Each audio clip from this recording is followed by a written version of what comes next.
I'm Henry Willshire for UCTV News. In the headlines tonight, UC celebrates Black History Month. The word on Obama's choice for the U.S. Secretary of Defense. The New York Times, hacked by the Chinese. More gun violence, and the peril in Syria continues. Dr. Patricia Schroeder, Ursinus Professor of English, will present a talk about the history of blackface on February 7th in Olin 107. The presentation is part of Ursinus's Black History Month events and will address last semester's Halloween blackface incident.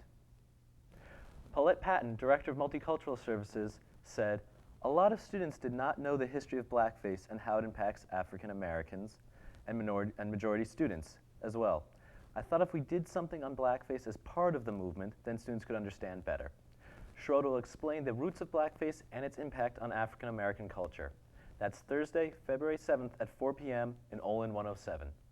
Other Black History Month events on campus include a performance from Ursinus alumni Roger Lee of the Roger Lee Dance Company. Lee's performance, Dancing Through Black History, will feature sophomore vocalist Sasha Carvalho. This year's Black History Month honors the 150th anniversary of the Emancipation Proclamation and looks to be an educational experience for all involved. In Washington this week, the Senate held confirmation hearings for Chuck Hagel, President Obama's pick for Secretary of Defense. Hagel, a former Republican senator from Nebraska, served in the Vietnam War. Republicans questioned Hagel's voting record and stance on various foreign policy issues. Hagel responded to John McCain on his opposition for the 2007 troop surge in Iraq. If confirmed, Hagel would be the first Secretary of Defense to have served as an enlisted man. He would also be the only Republican in the president's cabinet. The New York Times reported that it had been hacked last September.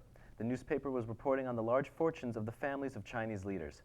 Hackers obtained passwords of reporters but did not get the files on stories or customers. The Chinese government denied the claims. A spokesman for the Chinese government said, "The Chinese military has never supported any hacking activities." Can our country be facing further gun violence? Here's UCTV News correspondent Kara Bowen with the story. Thank you, Henry.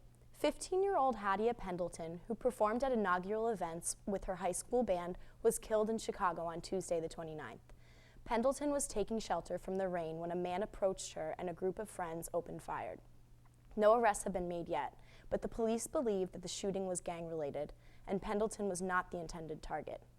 They also stated that none of Hadia's friends present were linked to any criminal activity. In 2008, Pendleton was featured in an anti-gang public service announcement in which she urged youth to say no to gangs and yes to a great future. Pendleton's death has further fueled the nation gun violence debate and has prompted a petition urging President Obama to attend her funeral. Will the president attend the funeral to show his support for gun control? We'll have to wait and see. The danger continues in Syria. As the armed conflict in Syria continues, Syrian rebels are now encountering yet another invisible, yet lethal obstacle. Rebel fighters are finding that many of their munition supply lines have been infected with booby-trapped ammunition. These rounds appear identical to the functional munitions, but are rigged to jam the weapon or explode when fired. Opposition forces claim that the Syrian government is distributing these faulty rounds in an effort to further impede the opposition.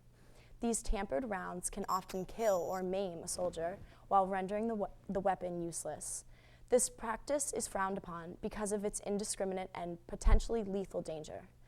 These rounds can make their way to regions not involved in conflicts and later harm other uninvolved parties. Now for the scoop on Ursinus gymnastics, here's Dana Feigenbaum with the story. Ursinus Gymnastics set a season-high team score of 183.075, their highest of the season, on Saturday at a quad meet hosted by Temple University. Kristen Ashley posted Ursinus' high score of the day with a 9.75 on vault. Also, senior Steph Schmidt posted a personal season high of a 9.675 on Flor. University of Bridgeport finished first, followed by the host gym, Temple. Westchester Division II school finished third. The Bears take on Temple at home on Sunday, February 10th. This will be their senior night. They hope to have a huge crowd since they will only have 3 home meets this season. With the latest on the recent NBA trade, Roda has the scoop. Thank you, Dana. In one of the early season shockers of this NBA season, the Memphis Grizzlies, currently ranked the 4th team in the Western Conference, traded away their star player and leading scorer Rudy Gay to the Toronto Raptors. As part of a 3-team trade also involving the Detroit Pistons, the Grizzlies will receive Toronto forward Ed Davis and Piston forward Tayshaun Prince, as well as other players in return for Gay. Gay was averaging a team-leading 17.9 points per game before the trade, and you have to wonder if Memphis is going to miss his scoring presence come playoff time when they might be matched up against a team like the Oklahoma City Thunder or the Los Angeles Clippers. Okay, all you Philly sports fans, UCTV Sports' Brendan Bellomo has the story on the Philadelphia Phillies' upcoming season. Brendan? Thank you, John. It has been a productive offseason yet again for the Philadelphia Phillies. Recent acquisitions like Delman Young, Michael Young, former Phil Chad Durbin, and Ben Revere look to add more stability to the lineup, defense, and relief corps. Delman Young, a popular outfielder who last season hit .267 with 18 home runs and 74 RBIs, but that is not what is most noteworthy. In an off-field moment before a night game last season, Young got drunk and yelled anti-Semitic slurs at a man and was arrested by the police, paid a bail of $5,000, and was suspended 7 games by Major League Baseball. In other news, Philadelphia Phillies first baseman Darren Ruff was ranked the number 5 overall first base prospect by MLB.com. Roy Halladay and Cole Hamels are continuing their off-season workouts to return to their top forms as several minor leaguers look to get their names floating around Charlie Manuel's managerial head. Catching prospect Tommy Joseph, third base prospect Cody Ash, and pitcher Justin Friend will all look to reach the majors this season with a valiant spring training performance and a team that could seriously use some young talent. Here's hoping for a better season. Here with the new segment to UCTV is Dave Pontoriero and Devon Clark with Stupid News. Rejected a Super Bowl advertisement for Pornhub, described as an adult site. The 20-second commercial featured nothing more than an elderly couple sitting on a park bench. The seemingly innocent ad was rejected from being aired because of CBS policies against pornography-related advertisement. Since news of the rejection, the site has experienced an increase in exposure. Some think that this was a carefully crafted stunt designed by marketers to gain more exposure without paying for Super Bowl airtime. Well, that's quite a mouthful, Dave. Yes, that type of discrimination is always hard to swallow.